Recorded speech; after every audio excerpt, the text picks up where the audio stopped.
자, 오늘은 요한복음 16장으로 한번 들어가 볼 건데요. 여기가 정말 중요한 장 중 하나로 꼽히거든요. 왜냐하면 이 안에서 슬픔이 기쁨으로 바뀌는 그야말로 놀라운 반전의 메시지가 담겨 있기 때문이에요. 같이 한번 그 비밀을 파헤쳐 보죠.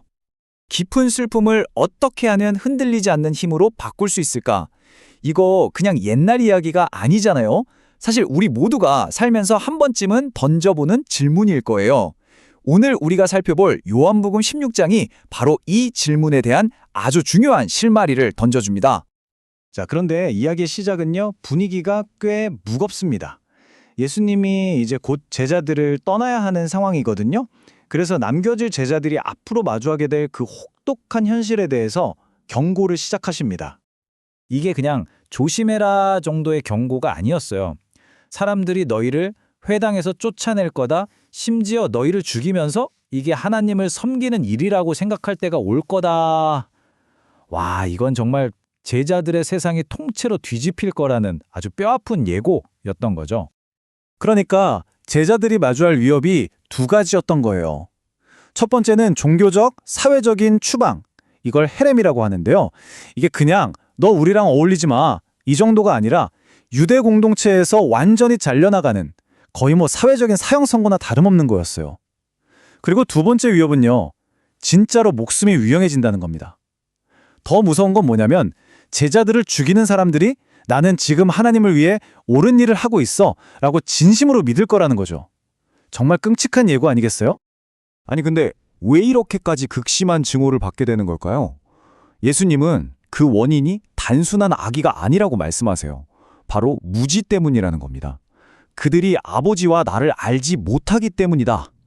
그러니까 제대로 알지 못하니까 두려워하게 되고 그 두려움이 결국엔 이런 끔찍한 박해로 이어진다는 거죠. 자, 그런데 여기서부터 이야기가 정말 흥미로워집니다. 아주 놀라운 역설이 등장하거든요. 예수님이 안 계시는 것, 그 부재가 오히려 제자들한테는 이득이 된다는 거예요. 아니, 이게 대체 무슨 말일까요? 어떻게 그럴 수가 있죠? 일단 제자들 입장에서 한번 생각해 보세요. 존경하는 스승님이 끔찍한 미래를 예고하시더니 이제 곧 떠나신대요. 그 말을 듣는 순간 정말 마음이 무너져 내렸겠죠. 성경에도 너희 마음에 슬픔이 가득 찼다고 표현되어 있어요. 두려움과 슬픔으로 완전히 압도당한 상태였던 겁니다. 바로 그렇게 슬픔에 잠겨있는 제자들에게 예수님이 정말 충격적인 말씀을 하세요. 내가 너희에게 진실을 말하는데 내가 떠나가는 게 너희에게 유익하다. 와, 이게 무슨 말이죠? 어떻게 스승이 떠나는 게 제자들한테 이득이 될 수 있을까요? 제자들은 아마 이제 다 끝났다. 스승님도 떠나시고 우린 이제 버려졌구나. 이렇게 생각했을 거예요. 모든 게 상실이고 끝이라고 느꼈겠죠. 하지만 예수님은 완전히 다른 그림을 보여주십니다. 아니야, 이건 끝이 아니야. 이건 전략적으로 너희에게 더 좋은 거야. 새로운 안내자가 올 준비를 하는 단계란다. 이렇게 관점을 확 바꿔주시는 거죠. 그리고 그 새로운 안내자가 바로 우리가 들어본 보혜사, 즉 성령입니다. 이게 무슨 의미냐면요. 지금까지는 눈에 보이는 스승 한 분이 곁에 계셨잖아요. 그런데 이제는 그 대신에 모든 제자들 한 사람 한 사람 안에 거하면서 그들을 직접 인도하고 가르치고 힘을 주실 거라는 거예요. 훨씬 더 강력한 내적인 임재를 약속하신 거죠. 자, 그렇다면 이 새로운 안내자, 성령은 구체적으로 어떤 일을 하게 될까요? 그 역할이 아주 명확하게 설명되어 있습니다. 성령의 핵심적인 사역은 크게 세 가지로 세상을 향한 건데요. 세상의 잘못된 생각들을 바로잡는 역할을 합니다. 첫째, 죄에 대하여. 진짜 죄가 뭔지 깨닫게 한다는 거죠. 그건 바로 예수를 믿지 않는 불신입니다. 둘째, 의에 대하여. 진정한 의로움이 뭔지 증명하는 건데 그 증거가 바로 예수님이 아버지께로 돌아가신, 즉 승천하신 사건이라는 거예요. 그리고 마지막으로 심판에 대하여. 심판이 이미 내려졌다는 걸 알게 한다는 겁니다. 이 세상의 통치자, 즉 사탄이 이미 패배했다는 선언인 거죠. 자, 이제 오늘 이야기의 가장 핵심적인 부분, 감정의 클라이맥스로 넘어가 보겠습니다.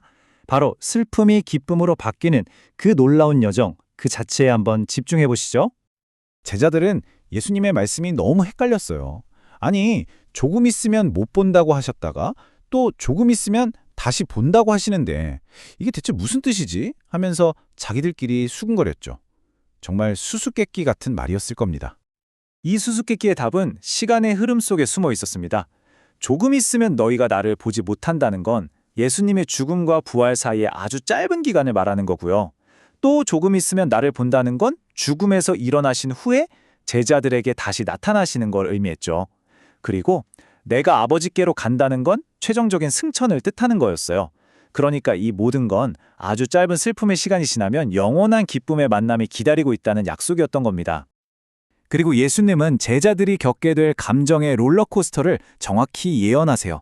너희는 울고 슬퍼하겠지만 세상은 기뻐할 것이다. 하지만 걱정 마라. 너희의 그 슬픔이 오히려 기쁨으로 바뀔 것이다. 이건 정말 감정의 완전한 대전환을 약속하는 놀라운 말씀이죠. 이해하기 어려운 이 과정을 예수님은 정말 기가 막힌 비유로 설명해 주십니다. 바로 아이를 낳는 여인의 비유죠. 해산의 고통은 정말 상상하기 힘들잖아요? 하지만 막상 아기가 태어나는 순간 그 생명의 기쁨이 너무 커서 그 엄청났던 고통을 잊어버린다는 거예요. 제자들이 겪을 슬픔도 마찬가지라는 거죠.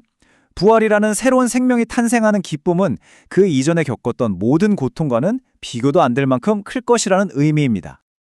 그리고 여기서 가장 중요한 포인트는요. 이 기쁨이 그냥 잠깐 좋았다가 사라지는 그런 감정이 아니라는 겁니다. 너의 기쁨을 빼앗을 자가 없을 것이다. 이건 세상의 그 어떤 누구도 그 어떤 상황도 결코 빼앗아갈 수 없는 영원하고 안전한 기쁨을 약속받았다는 뜻이에요. 자, 이제 마지막 섹션입니다. 이 모든 놀라운 약속들이 고난으로 가득한 이 세상 속에서 우리에게 궁극적으로 무엇을 말해주고 있는지 그 결론을 한번 살펴보겠습니다. 근데 예수님은요, 절대 뜬구름 잡는 이야기를 하지 않으세요. 이런 엄청난 기쁨을 약속하신 바로 그 뒤에 세상에서는 여전히 환난, 즉 고난이 있을 거라고 아주 현실적으로 분명하게 말씀하십니다. 바로 여기서 우리는 이 마지막 이중성을 마주하게 됩니다. 세상 안에서는 환난을 당하지만 내 안에서는 평안을 누릴 수 있다는 거죠. 이건 선택의 문제예요. 우리의 발은 고난의 땅을 딛고 서 있겠지만 우리의 마음의 중심을 어디에 둘 것인가, 어디에 뿌리내리고 평안을 찾을 것인가에 대한 질문인 겁니다. 그리고 이 모든 이야기의 대미를 장식하는 마지막 한마디, 담대하라, 내가 세상을 이기었노라. 여러분, 이건 그냥 힘내, 괜찮을 거야 같은 막연한 위로가 아니에요. 이건 승리 선언입니다. 싸움이 이미 끝났고 내가 이겼으니 너희는 담대하라는 명령인 거죠. 바로 이 선언이야말로 우리가 고난 속에서도 평안을 누릴 수 있는 이유, 그리고 우리의 슬픔이 어떻게 빼앗을 수 없는 기쁨으로 변할 수 있는지에 대한 궁극적인 답이 아닐까요?